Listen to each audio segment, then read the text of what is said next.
Pork tenderloin is a criminally underrated piece of meat that deserves more attention. When most people think about steak, they think of beef, but with a little marinade and some simple ingredients, you can turn pork tenderloin into a delightful steak dinner. So the first thing you're going to do is you're going to cut the silver skin off the pork tenderloin. This isn't really going to break down very well, and when you chew on it, it's not going to be particularly great, so it's just easy to cut it off now. It's pretty simple. You just want to make sure that you have a sharp knife, that's all. You're also going to trim off any little bits. You want to get the main center part of the pork tenderloin as the steaks. And then the more odd-shaped bits, you can just leave those and cook them separately. So then we're going to grab half a cup of lime juice, 2 tablespoons of salt, a tablespoon of garlic, and a tablespoon of hot sauce. And you're going to mix that all together.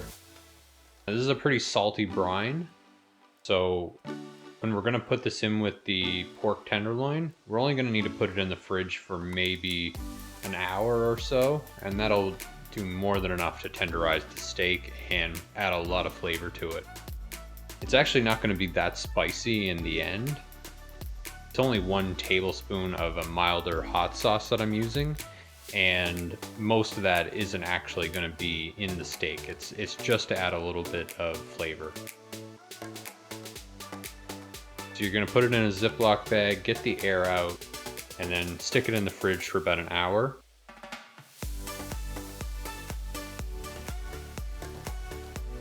After the hour's up, you're going to take it out of the plastic bag, and I'm using a fork here because I don't really want to get my hands full of hot sauce and touch my eye or anything like that.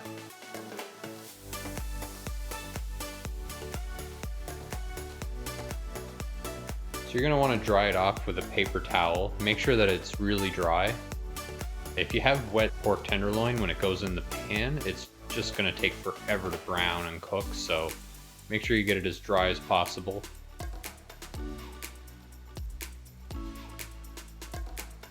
Now we're going to put some pepper on this. You're not going to really need to add much salt at all, so maybe just a tiny bit if you want.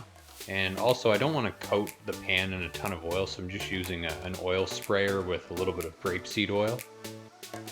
And your pan's going to be on, I would say, medium-high heat. So, you know, you're going to want to get a nice brown on these. They'll cook pretty quickly since they're pretty small. So I'm just adding a little more salt and pepper.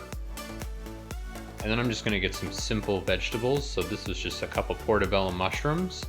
And we're going to put those to the side while we flip our steaks. You'll see the steaks got a nice brown on them.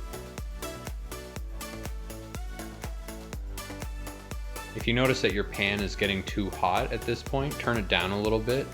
You don't want it to burn the garlic or anything that's already in the pan. And I just put a little bit more oil on this because I thought it looked a little bit dry.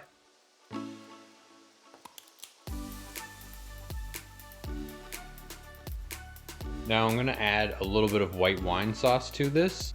You could also use red wine if you want, but don't use too much. I would say maybe 1/4 cup.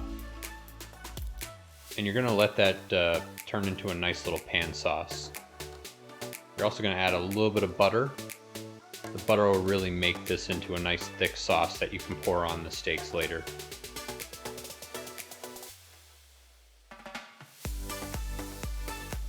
Now once those are done cooking, I've cooked them to about medium well. I'm just going to put them in some tin foil to let them rest.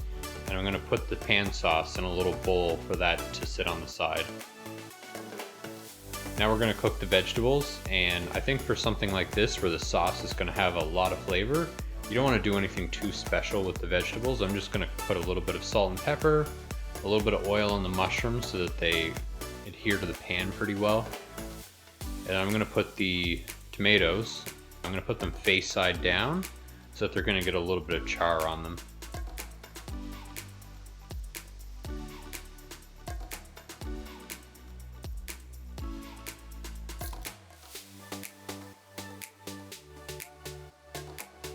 really only takes a few minutes to cook the vegetables all the way through.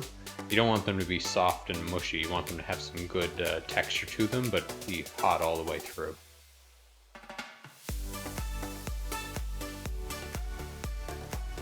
And now you're just going to plate up the pork. Plate up your vegetables. And you're going to grab a little bit of that pan sauce. And you can pour it over your steak, pour it over your vegetables. It's pretty tasty. It definitely has some of the flavor of the hot sauce without pretty much any of the spiciness. And if you like this video, guys, please subscribe to the channel, and we'll see you in the next one.